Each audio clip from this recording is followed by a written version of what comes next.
Because if we're writing the test, we're thinking about the user as opposed to the elegance of my code. That's a good thing. And setting up reference data, yeah, no, I don't buy into this at all. I can store reference data in source control, and this is normally where I ask, who here uses source control? Show of hands. Sweet as. Let's say half, I'll be kind. I'm not even going to ask. So I store my database definition in source control, and I store my reference data for all the automated tests in source control. I pull them down and do what have you as I need to. Keep it separate? Yes.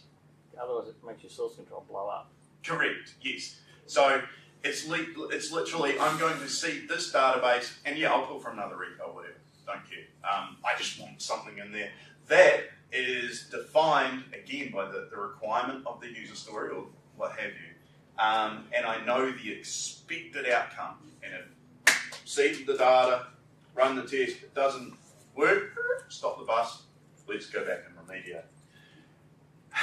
Writing tests for all the legacy code doesn't make business sense, correct. But here's the deal. You don't write hundreds of regression tests because that's not the aim. But when a bug's defined or identified in the code, or when you're changing that code to support a new feature, that's the time to go back and revisit. So it's chipping away, it's almost agile-like, where we will eventually get back and go through all that, but yeah, it doesn't make sense to do that all at one time. And again, look, I don't know what this test driven development thing is. Cool. That's why I'm standing up in front of you. And it's not that hard, because to be honest, if I can do it, then, and there is a lot of information out there. And again, it's chipping away at things. So why should DB... Oh, did you want a photo of that? Okay, cool. Why should you guys care? Because things have been happening and changing in the software development lifecycle, and we are playing catch up. There's a whole agile, DevOps, continuous delivery thing going on.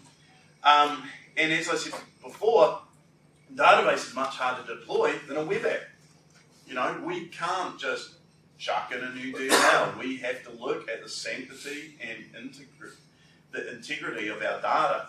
So in fact, that's the whole reason to actually do this, to protect our data, to protect the system. And source control is harder. And, app dev have a lot of tools out there that they can use, and we don't. Well, the good news is a lot of people are looking at this. Redgate, Microsoft, there's a whole number of different ways to get source control working for our databases. And this again is around the model and structure of our database, because we want consistent databases right throughout, from dev, QA, functional test, UAT, stage and pre-prod, whatever, to prod. I want them all the same, and I want them built from source control and defined from there. And we need to test all use cases to minimize breaking stuff, because the thing is, before we release, we need to test every use case with every parameter. That way we'll know if it works. And if we're doing more and more deploys, people suddenly say, this is a massive overhead. Yeah, it is. That's why we do automated testing. Computers love working at 3 in the morning. I don't. So I'm going to automate my tests. Yeah, I'll write them manually, and then I'm going to automate them. I'm going to automate the whole suite of them. Let the machines do the work while I do other stuff. And the other problem is, thanks to that whole DevOps thing, we're now shipping bugs to prod faster than we ever had before. And so this is the whole reason why we need to test the whole way through. So, unit tests.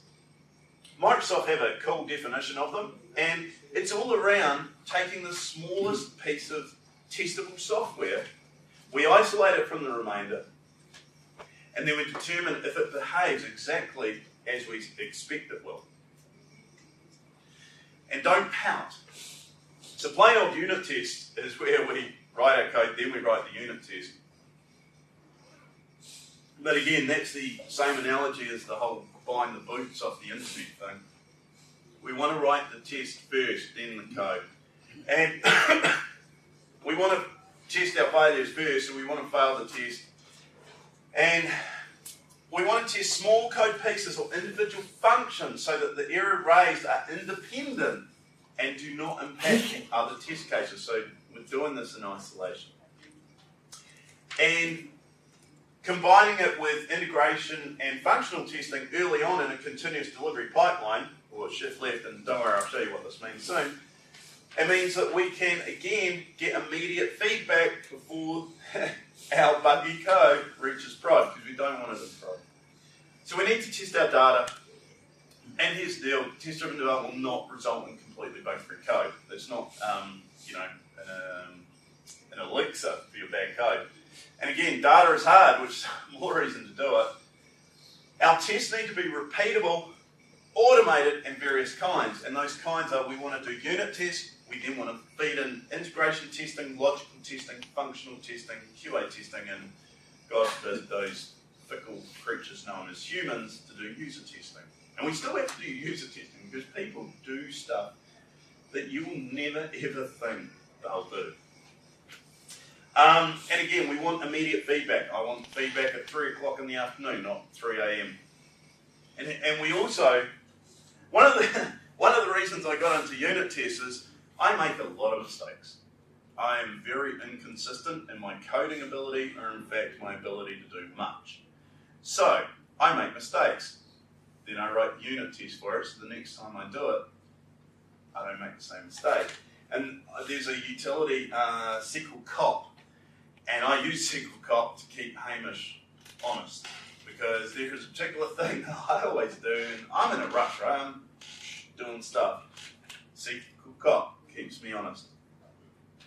Right, continuous delivery. I talked about this before. We want to build quality in because it's much easier to fix problems and defects if we find them immediately. We work in small batches. This is associated with unit testing. We're writing small amounts of code, we're pushing it out, doing the testing, immediate feedback, boom. That's quite easy if I'm testing and getting feedback from code that I wrote 3 hours ago. I once worked with a client, they were looking at code they wrote 866 days ago. They couldn't really remember what they were doing then, yeah? So it's pretty simple. And again, we're going to make the computers earn their keep because they do the manual, mundane task. I deploys, testing, builds, and whatever. Whereas we're better at solving problems. Now, if this was a machine learning session, imagine where the computers are going. I think Terminator got it right. Anyway. And we want to relentlessly pursue continuous improvement because we don't want to rest on our laurels. And the cool thing is, all that mundane stuff's being done. Let's do bigger and better things. And one of the things I never had time to do was tuning indexes because I was doing deploys and all those kind of things, making stuff go.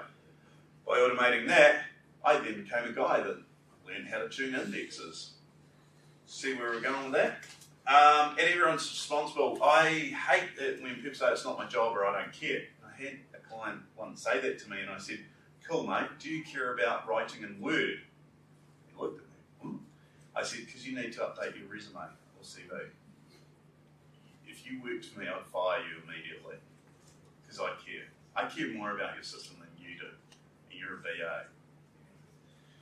Bugger all. Sorry, what's that? Does that stand for bugger all? Yeah. And it helps us achieve DevOps for the database. Alrighty, I have hopefully a cool animation, because this is what continuous delivery is all about. So we do unit tests, the devs are doing this. We then do build tests on our build server. We then push out to a small little system, a build system or CI system, don't care what you call it, and we get immediate feedback. And then we remediate things.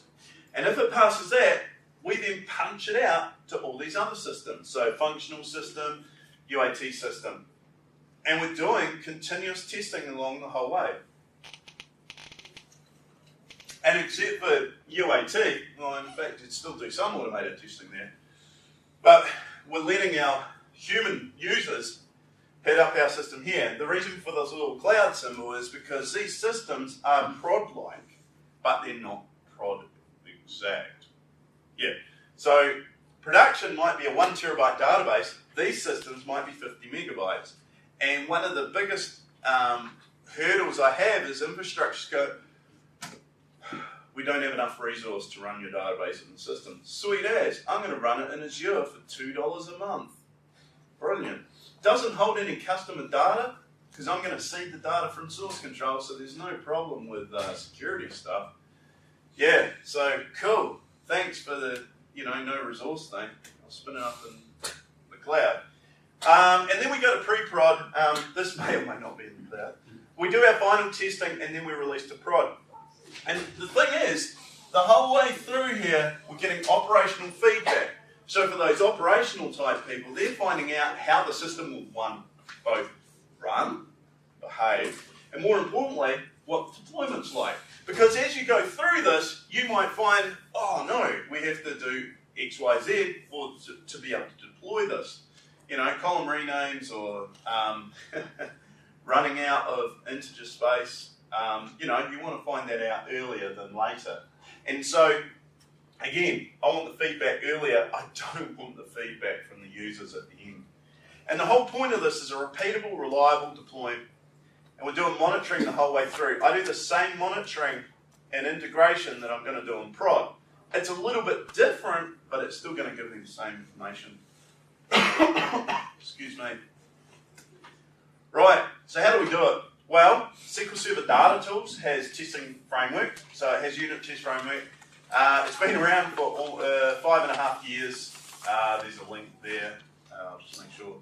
Best part of it, native tSQL code for test. I can run it in tSQL. I don't need to do C#, because a lot of people, as soon as they see SSDT and it runs in Visual Studio, they're like, I don't want to write C#. Cool, you don't have to. And it can be run locally, and also more importantly, as part of continuous integration, so that immediate feedback at the beginning when the machine's doing the builds and tests and whatever. Sorry, if you want that. The next one, so obviously you have to have Visual Studio for this, but you can use the Community Edition. tSQLt, it's free, because it's open source. And people care. People love tSQLt. And so they're making it better all the time. We can write unit tests in tSQL and run them directly in SQL Server.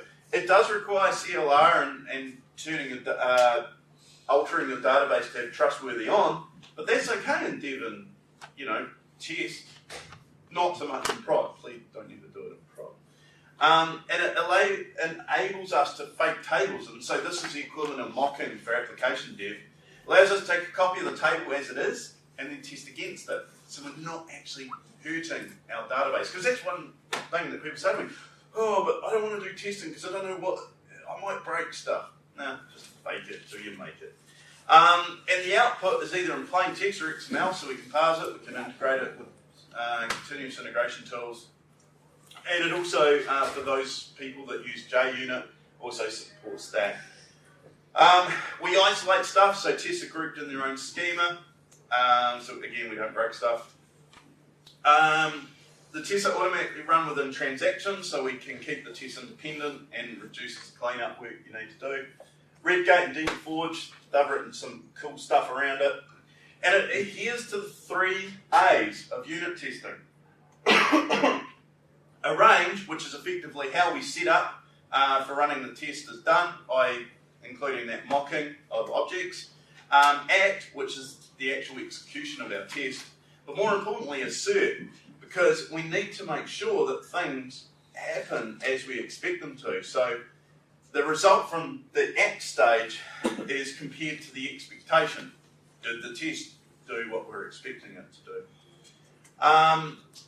And tSQLt provides a number of assertion stored procedures, so we can verify whether or not the expected things have happened. Is it an empty table? I'm not going to point over here. Does it equal a string? There's a whole heap of test assertions that we can do. There's only one thing with tSQLt, and this caught me out. You have to have a space. See where I've got over there, test something. I had test something together because that's what you do. No, you have to have a space there. And that caught me out for a while. It's just a wee nuance. Right, demo time. This is going to be the exciting bit for you guys. So I hope you go from this to this. Anyway. Just on one point there, another Yeah. one that I was wondering if you considered was Pragmatic Works' Leggy test. Because that's just a GUI that sits over the top of all of this stuff. Oh, this, so It's freaking awesome. So I guess, yeah, so Redgate do SQL test and Pragmatic Works will probably do the same one. I'm not au fait with that, I should be. It is worth checking out. Nice one. Yeah. Okay, cool. Alrighty, so yeah, remember this is the user story, and so we're going to use this in my demo to drive what we're doing. The demo agenda is, we're going to do very simple testing because I'd rather that you look at it and go, huh, I'm going to use that, as opposed to me writing the world's most complicated stored prop, because this is test-driven development or unit test, rather than how to write the world's best stored prop. We're going to use tSQLt because it's great, because it's tSQL, and I'll look at SSDT because, yep, there's a bit of tSQL in there. And then we'll bring everything together and continuous integration of it. So at this point, let's do a bit of that, see how this goes. Yep, sweet as. More importantly, this. Right, I'm going to start off slow because that's what we want to do.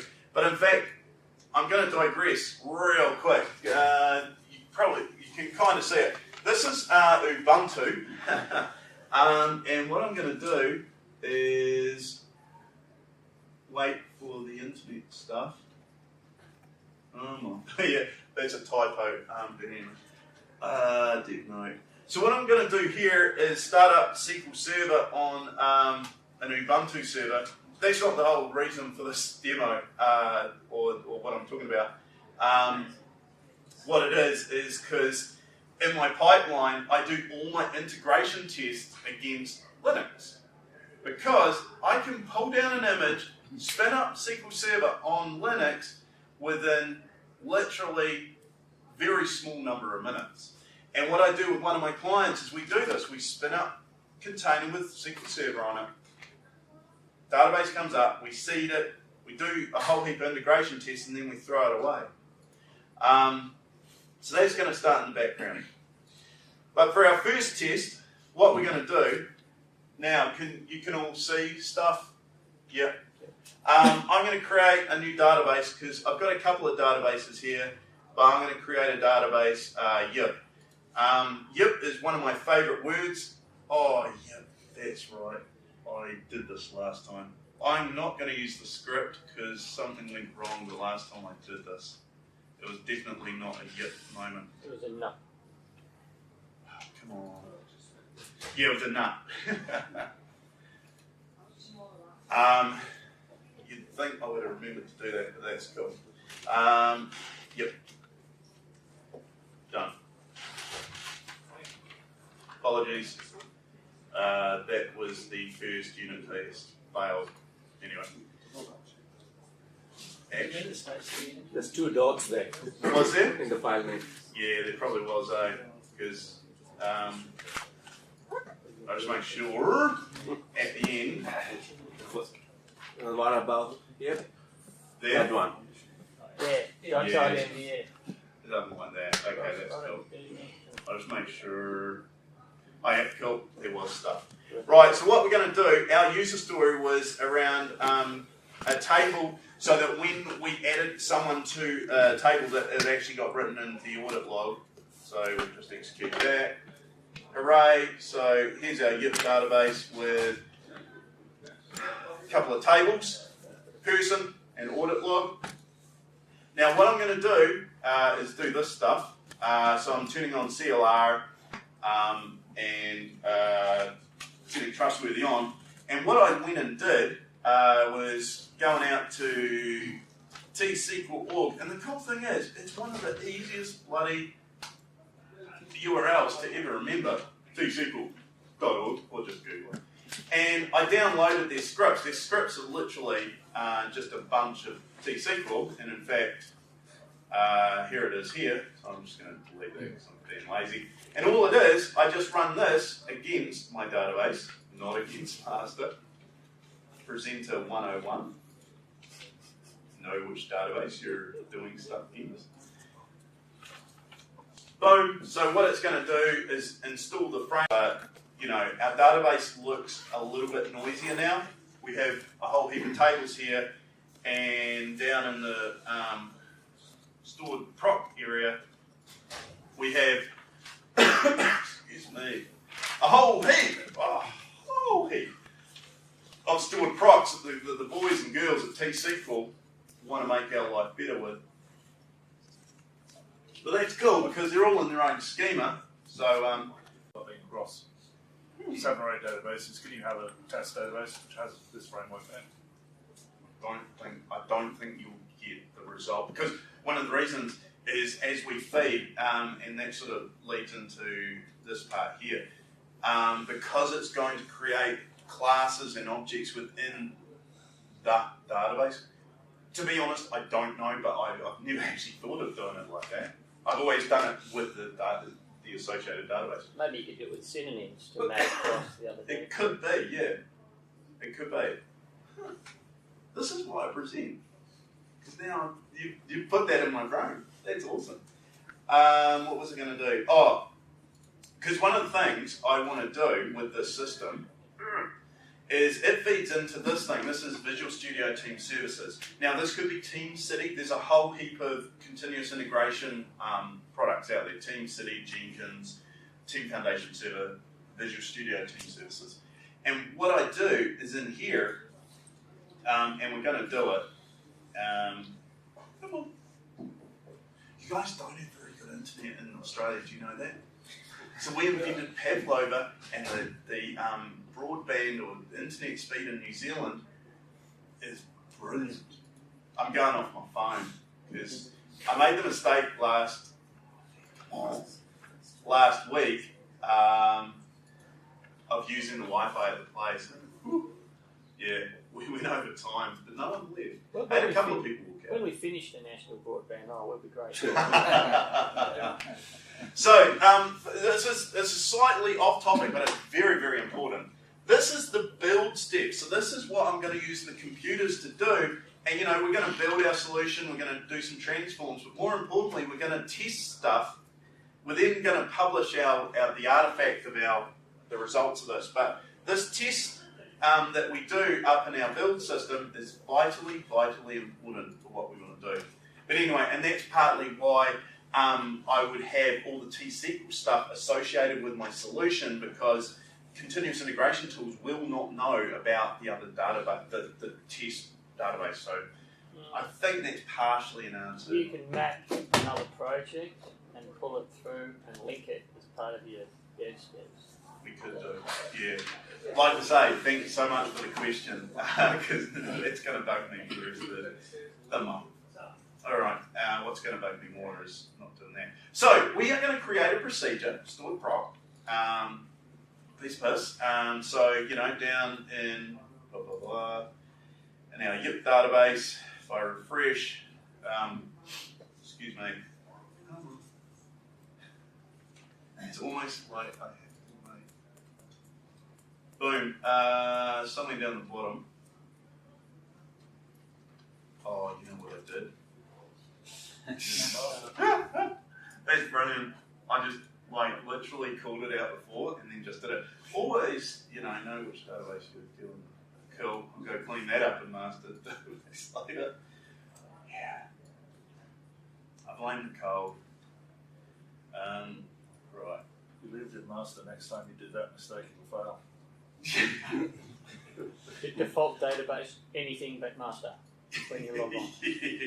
So there's my fantastic stored proc, which is the world's most simplest stored proc. The reason being is I'm going to hopefully fail my test. So my unit test, so what I do is, again, I'm going to create a separate class where tSQLt is going to mock up my objects. It's going to mock up the fake table of person and the fake table of audit log, and it's going to create a test class here of, create new person.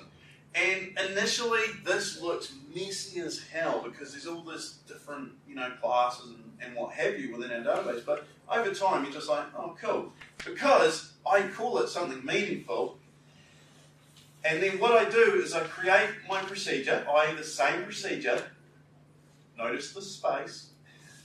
And again, I have it with a meaningful name so that other people will know what my test is about. So, and what we do is we're going to do, our symbol. So we're going to create the fake tables. We're then going to do the act. We're actually going to call the stored proc, and we're going to check with an audit log that the audit message there. And then more importantly, we do the assert, i.e. we're going to check that what we expect is there, and if it's not, then we're going to say, you know, something's gone wrong. So we're going to create that stored proc. And again, the learning curve associated, sweet ass mate, the learning curve associated with this was a couple of minutes out of my life. It's probably about half an hour. But then once I got it, like, it's seriously quite easy to do. And now, so let's have a look. We should have, come on, refresh. Down here. Yeah, so there's our fake stored proc, which is associated with that one.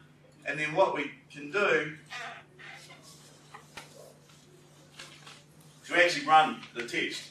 So we execute tSQL run, name out stored proc. Boom, let's do it. And funnily enough, when it wakes up,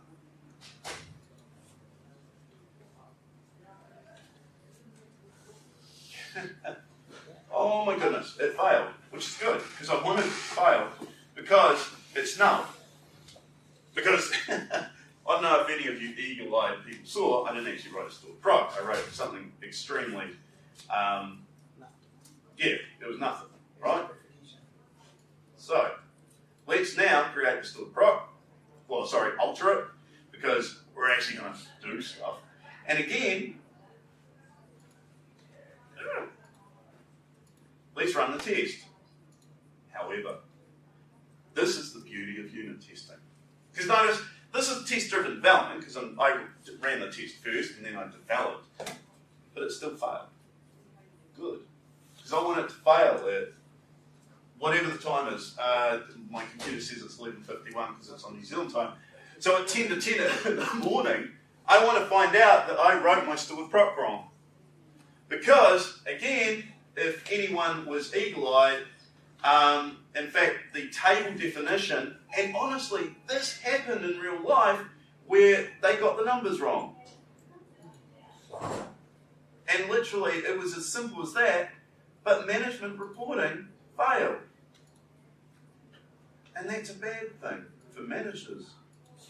And it's especially bad for me, or the DBA, because they didn't find out.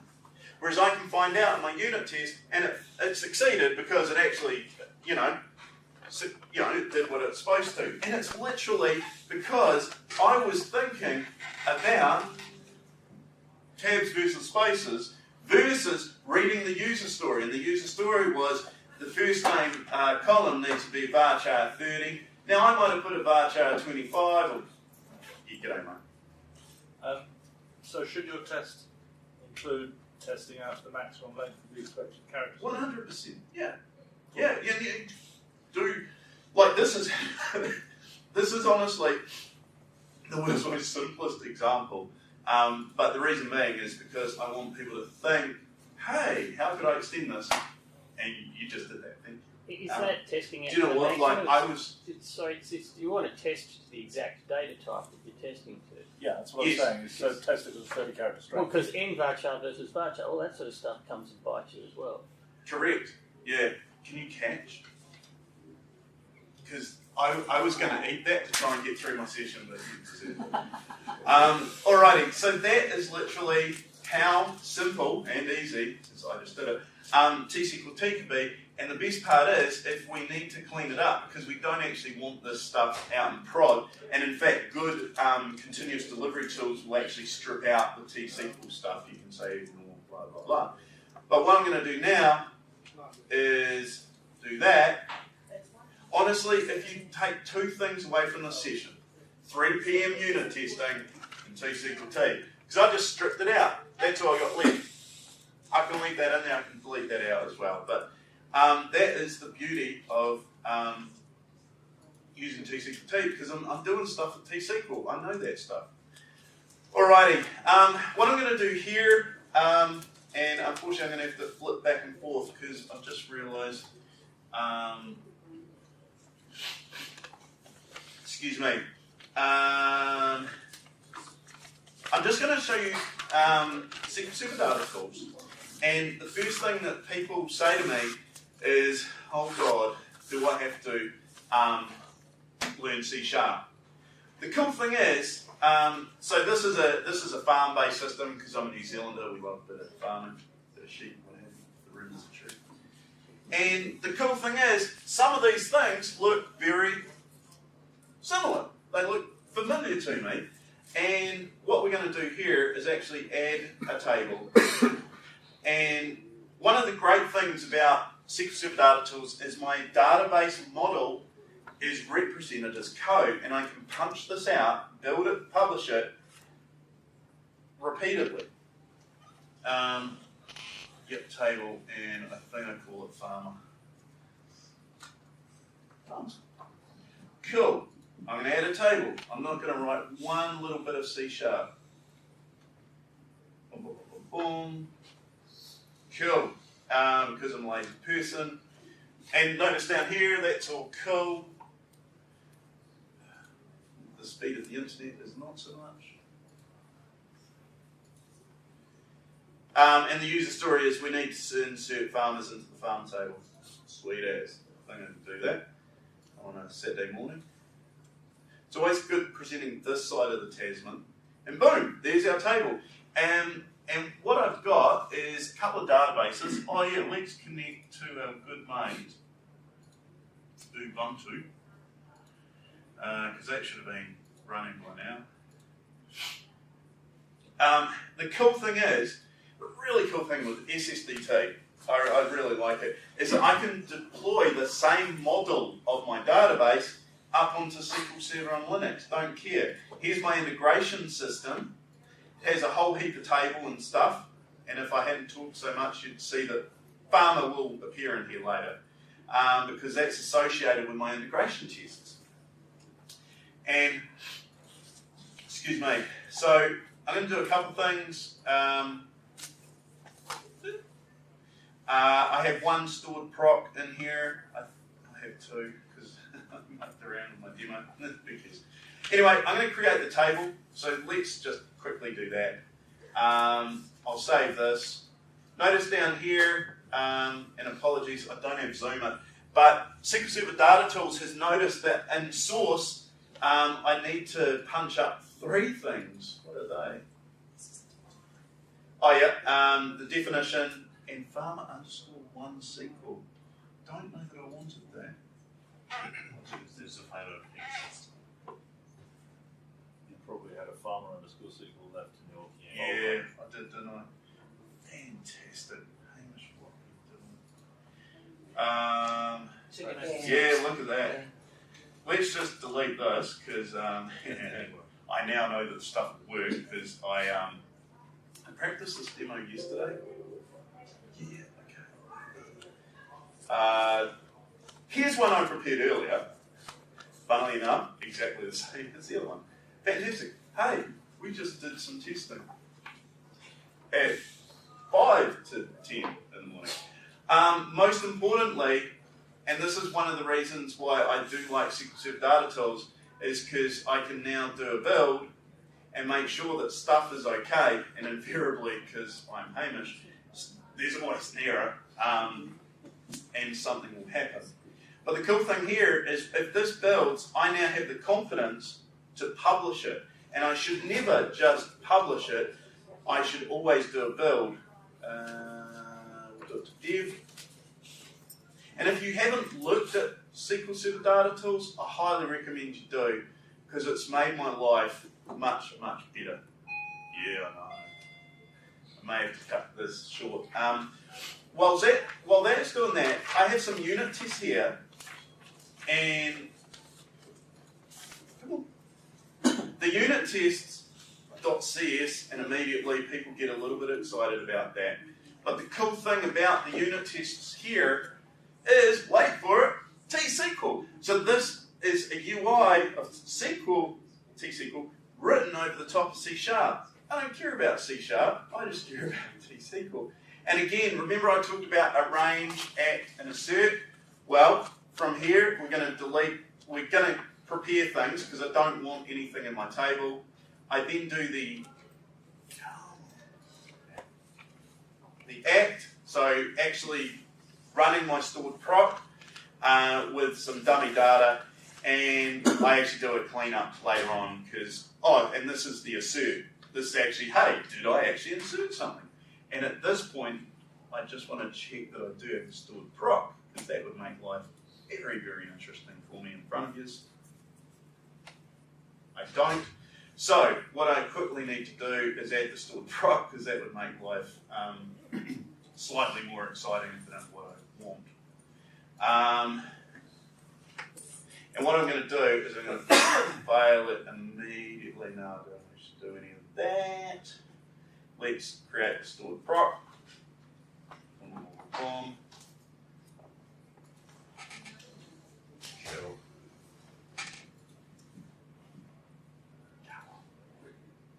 What I'm going to do just for time, actually, unfortunately, this is,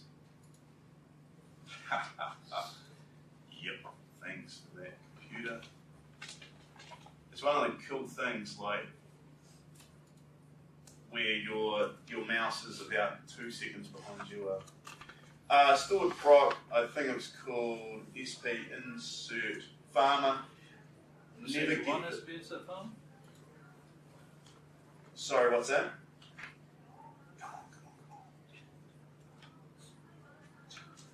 Never get these wrong. If you're dealing with a farmer and a sheep table database, never ever get the nomenclature wrong, or else people laugh.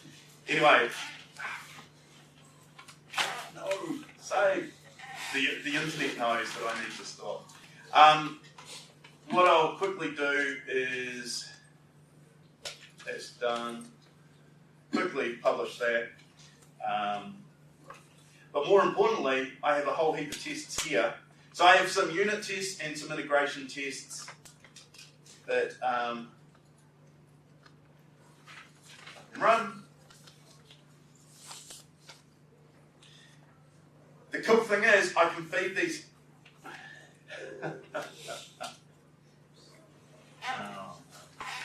All right. Yep.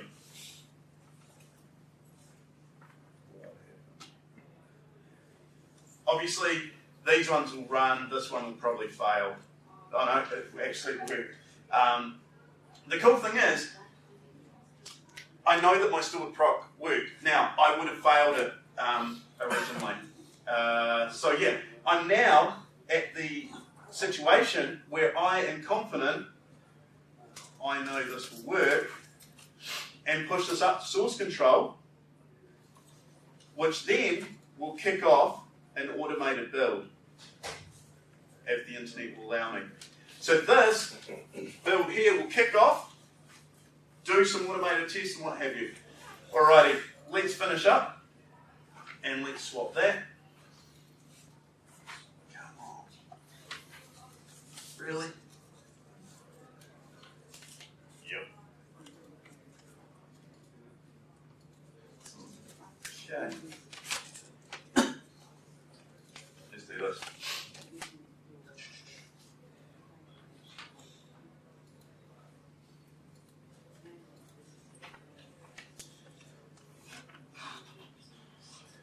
Are you going to see that? No.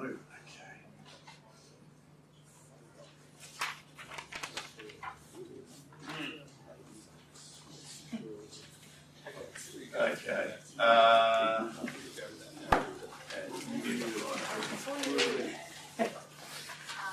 Sorry, can you fill in your evaluations?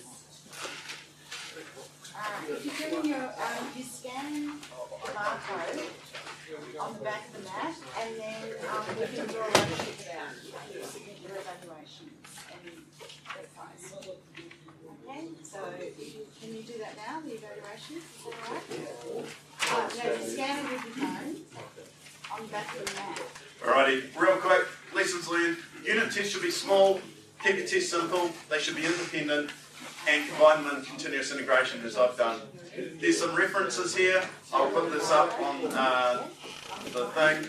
The best practices, tests should be written often. Don't have long running tests because it's just boring and takes the excitement out of stuff. Keep your test code cleaner than prod code, and tests are living. They need to